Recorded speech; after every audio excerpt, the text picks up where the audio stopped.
kasih. Jadi kami dari BPBD tadi mendapatkan laporan dari masyarakat yang masuk ke Pusdal Ob BPBD Kabupaten Jawa Barat.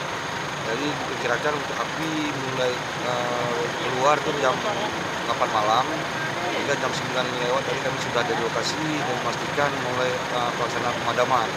Jadi kawasan yang terdampak ini di kawasan Gunung Pling, Kecamatan Murubo. Jadi tim sudah melakukan penanganan awal.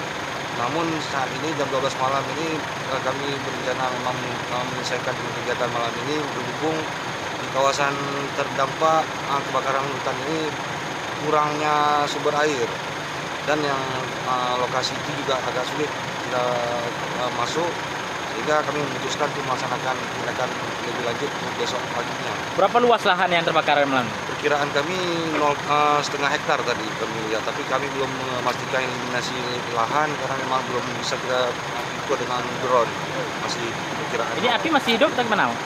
Untuk malam ini beberapa titik sudah berhasil kita padamkan. Ada titik yang masih hidup, namun sudah tidak dikhawatirkan lagi seperti dari awal. Itu berapa jauh dari pemukiman warga? Ya, itu yang membuat kami juga memastikan operasi kami hentikan dulu malam ini karena memang api menjauh dari warga.